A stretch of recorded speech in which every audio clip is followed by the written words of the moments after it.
ప్రియులారా, మన ప్రభు అయిన యేసు క్రీస్తు నామంలో మీకు శుభోదయం. ఆయనను గూర్చి అనుదిన ఆత్మీయ ఆహారం, మార్చ్ 3 సోమవారం.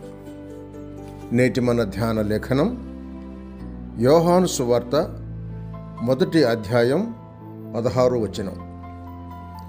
ఆయన పరిపూర్ణతలో నుండి మనమందరము కృప వెంబడి కృపను పొందితిమి. వ్యాఖ్యాన అంశం క్రీస్తులో ఐశ్వర్యం. వ్యాఖ్యాన అంశం క్రీస్తులో ఐశ్వర్యం. వ్యాఖ్యానం: క్రీస్తు ఎండిపోయిన వాడు కాడు. ఆయనను ఆశ్రయించి ఉండగా భక్తులు కూడా నీరసమైన జీవితం జీవించకూడదు. క్రీస్తు ఎంతో గొప్ప దేవుని పుత్రుడు. అంతేకాదు, ఆయన ఎట్టివాడై ఉన్నాడో మనం కూడా ఈ లోకంలో అట్టివారమై ఉన్నామని యోహాను రాసిన మొదటి పత్రిక 4వ అధ్యాయం 17వ వచనంలో వ్రాసిన వాక్యం దీని అన్వయం.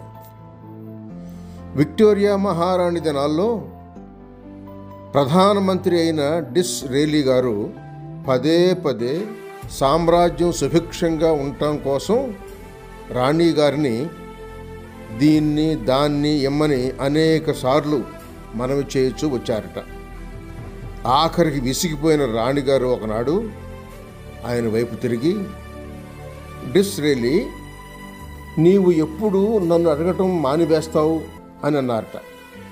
మంత్రి గారు, మహారాణి గారు తాము ఎప్పుడు ఇవ్వటం మానివేస్తారో అప్పుడు తమరని మనవి చేయటం కూడా మానివేస్తాను అని చక్కగా ప్రత్యుత్తరం ఇచ్చారట.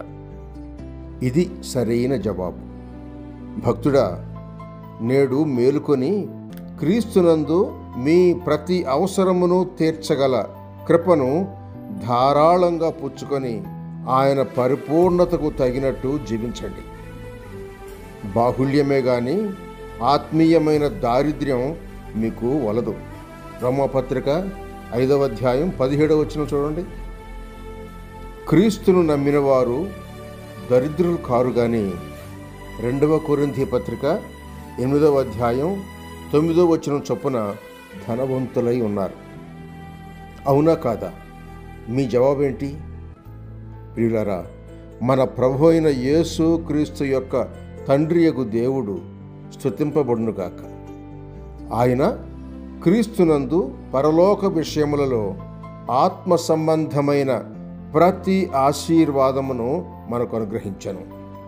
ఎఫెసీయులకు రాసిన పత్రిక 1వ అధ్యాయం 3వ వచనం. సహోదరుడు సైలస్ ఫాక్స్. శుభములతో వందనాలు.